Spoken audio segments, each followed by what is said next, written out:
पंतप्रधान नरेंद्र मोदी यांनी सोन्या चांदीमध्ये सध्या गुंतवणूक योग्य नाही असे संकेत दिल्याच्या नंतर सोन्या चांदीच्या दरामध्ये घसरण अनुभवायला मिळतेय। सराफा बाजारातून येणारी ही एक महत्त्वाची बातमी आपल्या समोर आहे। सोन्या आणि चांदीच्या दरात पंतप्रधान नरेंद्र मोदी यांच्या आवाहनाच्या नंतर पहिल्याच दिवशी घसरण अनुभवता आली आहे। सोन्याचा दर 800 रुपयांनी तर चांदीचा दर 1000 रुपयांनी घसरलाय।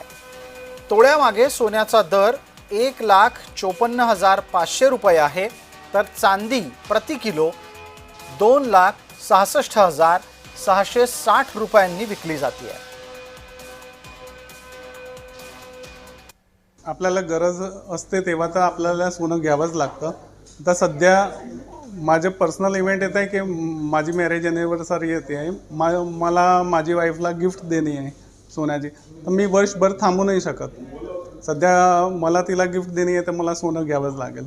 चांगली गोष्ट आहे सर, पंतप्रधान साहेबांनी जी सूचना दिली जनतेला तर जनतेच्या फायद्याचीच असेल नक्कीच, आणि देशाच्या फायद्यासाठी ते खूप छान काम करताय। आम्हाला कौतुकच आहे त्या बाबतीत। 1 वर्षापर्यंत तर थांबणं मुश्किल आहे माझ्यासाठी की मी सोनं नाही खरेदी करू शकणार। मला दरवर्षी थोडं तरी पाहिजेच, आणि माझे हस्बंड मला सपोर्ट करता हो म्हणतात म्हणजे मी घेते, आणि नरेंद्र मोदीच्या आव्हानाला पण मी आगमन देते, स्वागत करते।